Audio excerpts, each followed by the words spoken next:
Welcome back to Next Gen Investing. Time for discussion in the electric vehicle space, but we're gonna go overseas, talk some Li Auto here, Jenny. This has been a growth stock paradise. I've just realized, what name that isn't a super high beta name of 2021 post-pandemic hasn't just been surging lately?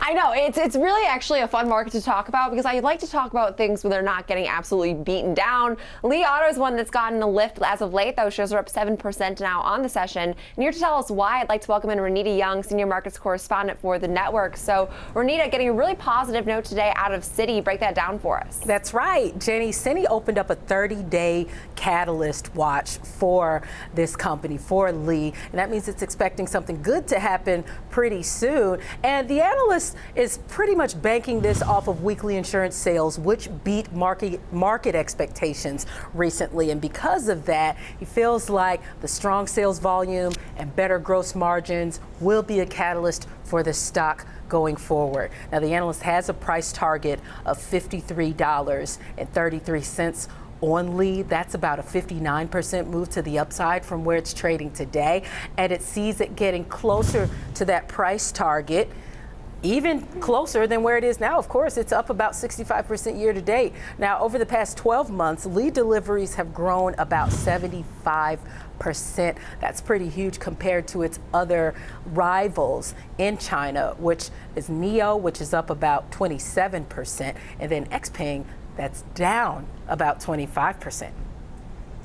Renita, this has been a pretty impressive move in this stock recently, but it's been overshadowed by a name in its own space. And hey, this is a name with a big shadow, so it's not, no shame in that.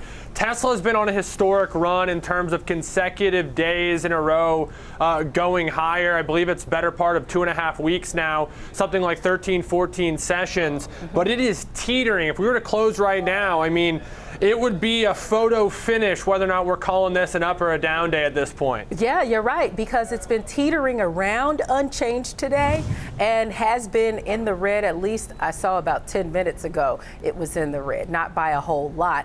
But this has been Tesla's longest winning streak to date, and it was 13 sessions as through yesterday's close. Today, if it goes up again, it'll be 14 sessions, but the most recent piece of news with Tesla is that it raised prices for its Model Y all-wheel drive in the United States by $250. Now that's the third time that Tesla raised prices on the Model Y since April, but it still makes it cheaper than the prior cuts that it did back in April. And that, you can thank the $7,500 tax credit for that, because it did qualify for that as well. But Morgan Stanley has been questioning how much cash flow does Tesla really generate while it's having these steep government incentives and price cuts. But this stock is still pretty strong on the year. It's up around 40%. It's been over the past 13 sessions, it was up around 42%. And has been multiple other reasons for the bull run as well. We know that it opened up its charging network to GM and Ford. We know that the Cybertruck is well on its way, and even the Model 3 EVs got tax credits approved as well. So it has been a pretty successful run for Tesla. Only time will tell if it is over today, but so far it started to go down today because since it had been so heavily overbought, we just see a lot of profit taking today on this name. It probably hit a technical level as well.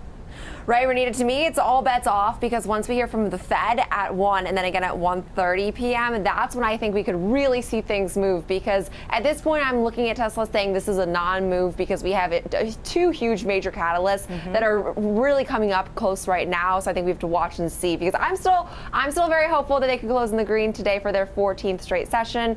But we have to wait until the dust settles, because we have two major announcements coming in the horizon. But we will leave it there. Appreciate the insight, as always, Renita Young, Senior Markets Correspondent for the network.